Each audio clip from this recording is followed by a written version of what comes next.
Hi everyone. So in this video today we will be discussing the pros and cons for those who may be on the threshold of coming to United States with their husbands on H4 visa, or who may have recently moved to United States on the H4 or dependent visa. So if you're interested, please keep watching.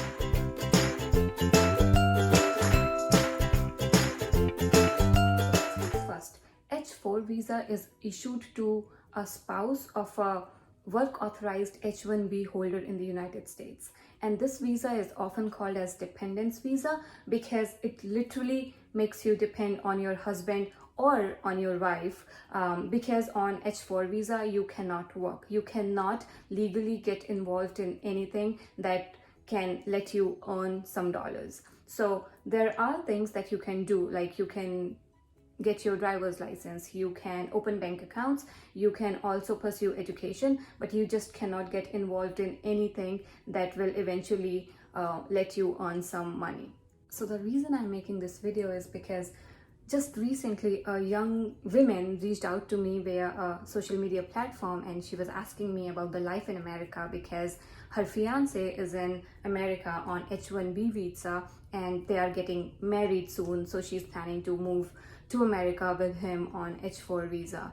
And I was like, good for you. I congratulated her, but then she dropped the bomb by asking, so how's the job market there? Because I have similar background as yours and I would love to apply for jobs as soon as I am in America. I mean, her ignorance or her innocence caught me by surprise, because she knows that she cannot work on H4 visa, but she has no idea how tough or difficult it is to convert H4 to H1B. So to everyone out there who is planning on moving to the US with their spouses on H4 visa, please keep in mind that getting a job under H4 restrictions is a really long and tough battle.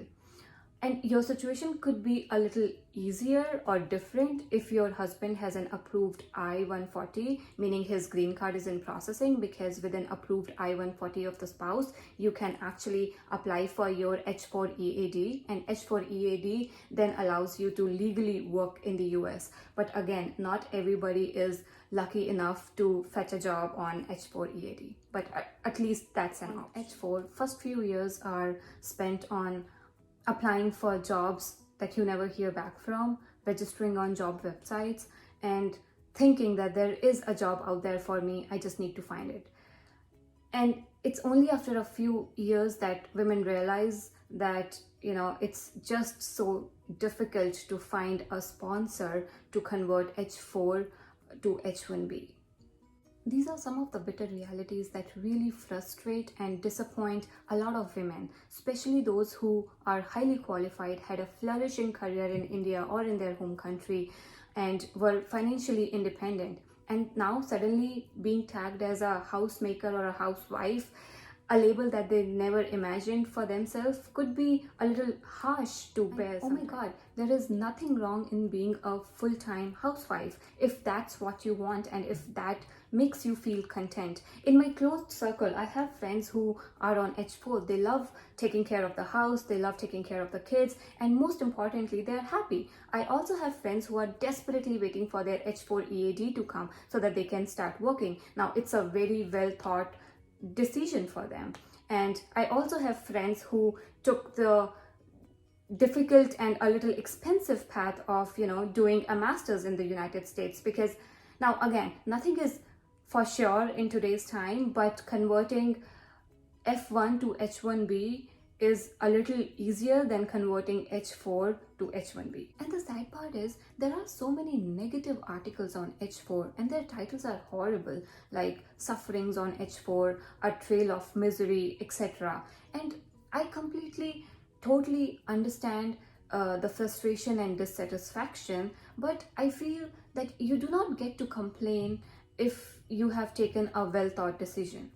And therefore, I cannot stress enough on the point that if you are someone who's thinking about coming to United States on H4, or who have recently moved to United States on H4, please understand what H4 or living in America can and cannot offer you, and then set your expectations accordingly. Also, it's highly unlikely that you will ever be able to change the American visa rules and regulations. So it's better to have a solid understanding of what these visas are and what they offer you, to make a better and informed decision for yourself that will ultimately make you happy and satisfied. I hope this video can really help those people who are maybe juggling with the idea of whether to come to America on H4 or not. Again, there is nothing wrong. It's just you need to know what this visa can and cannot offer you. Thank you for watching and stay safe.